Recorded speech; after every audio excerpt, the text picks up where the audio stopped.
All right, so what is Diigo? Diigo actually is an acronym. It stands for Digest of Internet Information Groups and Other Stuff. They don't really use like the whole title. So basically what it is, it's a cloud-based tool, so that means all your information that you store on it is up there in the cloud. It's not actually on your computer.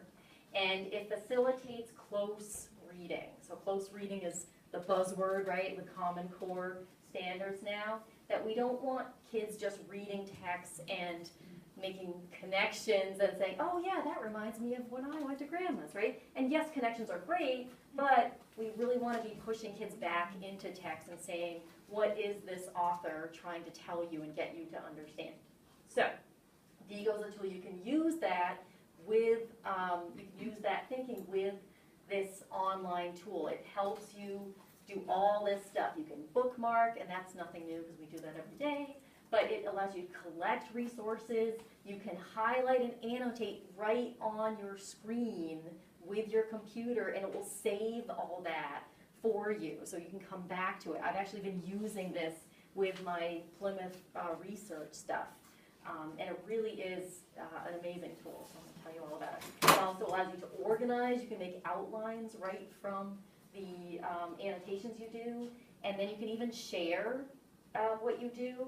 Now, I just read, as I was sitting waiting for kids to finish their SBAC testing, that Diigo is actually getting away from the sharing feature. They've realized that really people use this as teachers, right, and as people that are gathering information. So they're moving away from the sharing aspects. I really haven't used that anyway, so I wasn't going to talk much about that. But that's the future of Diigo. It's less about the sharing, more about using this as a information gathering tool. All right. So why Diigo? Why do we even need to think about using a tool like this? Well, the research is pretty harsh, the results, in telling us that students aren't transferring their awesome reading strategies that we've been bending over backwards to teach them. They're not using those when they get to an online text. They're not very reliable, our students, at deciding whether an online text is just right, the way that we taught them to do with print books. And I saw this myself last year with my 6th graders, that I had them do an information unit on writing, and I had them read text online, and I was really baffled that the kids really couldn't tell whether they understood the information. They just weren't doing that check for understanding that we get them to do all the time with print. Next, they don't transfer those reading strategies, like I said, and they don't apply that strategic thinking, like making inferences and thinking in terms of big pictures, synthesizing all the information. They just don't transfer those strategies. And I know in the intermediate PLC, this has come up, that kids don't seem to be transferring knowledge to other contexts in a pretty broad way, right? We see that across all subjects, that kids are getting to a math word problem and they're not using their reading strategies to understand that problem.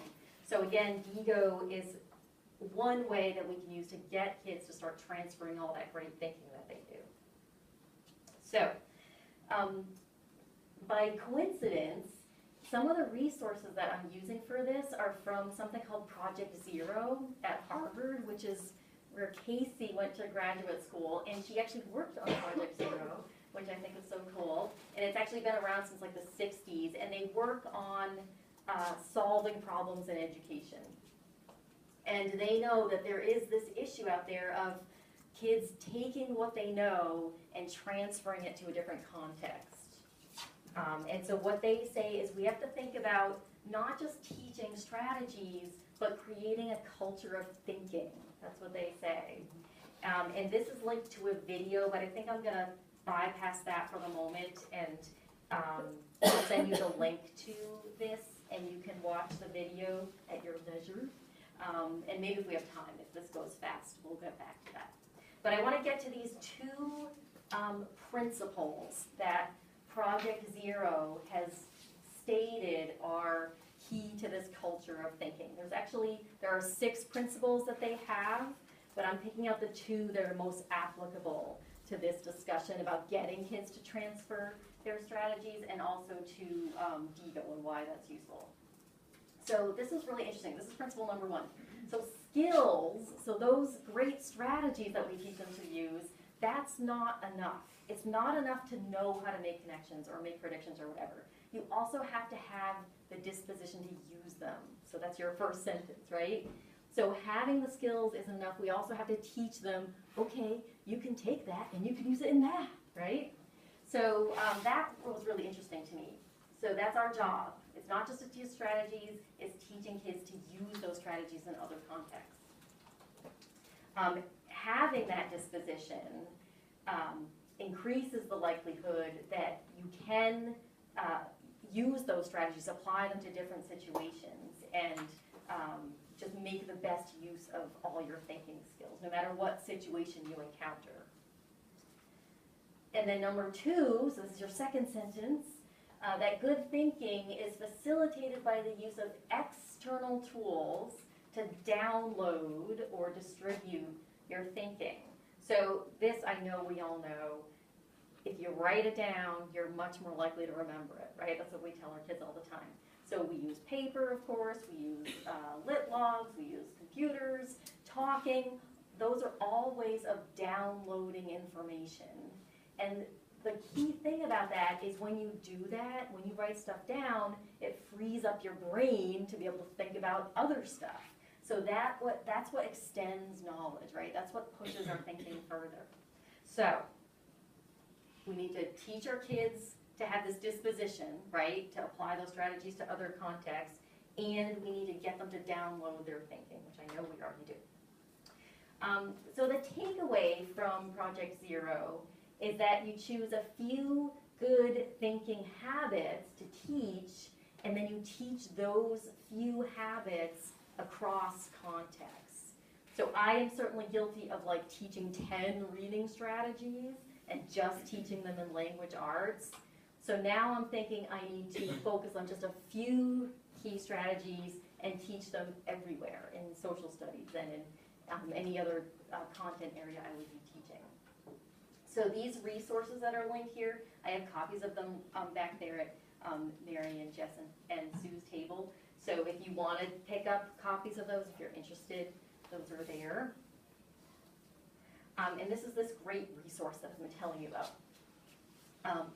Now, Project Zero gives some examples of great thinking strategies that you can apply across contexts. One they mention is See, Think, Wonder, I think. But I decided to sub in some strategies that are particularly effective for nonfiction, because this is what Diigo is most useful for. And this is one issue I know that's coming up in education, in our school and other schools. How do we make sure kids are using those great reading strategies with nonfiction? And as we know, Common Core says we need to balance out the literature, or the text that we're teaching kids. They need to be reading nonfiction as well as fiction. So Kylene Beers is amazing. If you ever have a chance to read one of her books, I highly recommend her material. She is a real teacher, not anymore, but she was a real teacher, and so she knows real kids, she knows real classrooms. She also has worked with struggling readers her whole career. So her strategies are not just effective for those kids who would just get it no matter what you did. They really work with the struggling readers. So awesome books that she writes. So she says that if we're going to teach kids to read nonfiction effectively, we have to teach them that they have to have like a slightly skeptical stance to reading nonfiction. So most kids, if you ask them what's fiction, what's nonfiction, they'll say, well, fiction is fake, it's made up, nonfiction is true. It's actually not that simple, right? I mean, nonfiction, as she says down here, nonfiction is going to try to assert something about that kid's world, right? And he needs to be able to evaluate those assertions and decide if they're true, or if they're biased, or if it's just a lie, right? So reading nonfiction, a lot of times kids get sucked into this thinking of, oh, it's true, I don't really have to think about it that much, right? I just have to like read it and take it in, right? And that's not what we want kids doing with nonfiction. So we want them to have this slightly skeptical stance. And that starts with 3 questions. This is what Eileen Beers says. First of all, have kids in this stance of, what is surprising to me? Second, what did the author think I already knew?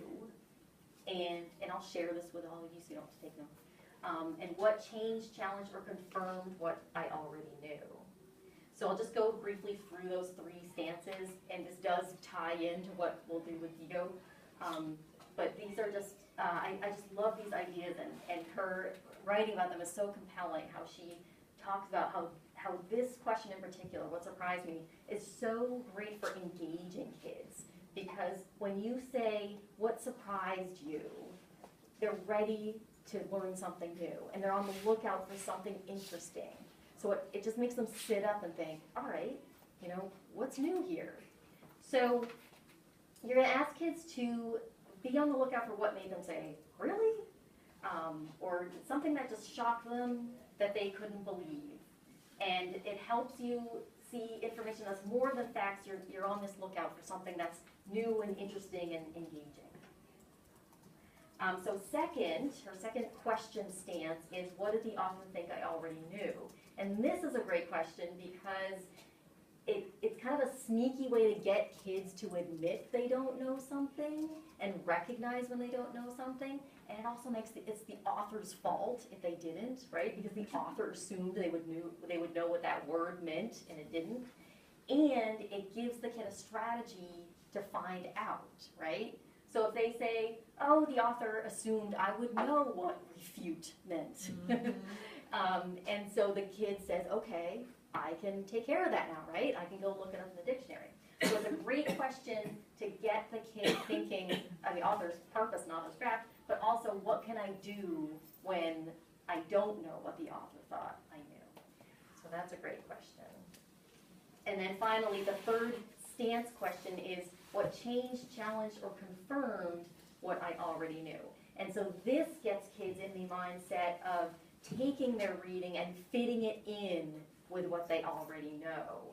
And that's important because that's what gets us to learn, right? If you take something you read and you fit it into the stuff you already have up here, you're having to reorganize the information, right? And so that enhances learning. So these are thoughts like, at first I thought, but I had to rethink this. I was right or wrong about whatever. So those are your 3 stances that are great strategies for taking to nonfiction reading.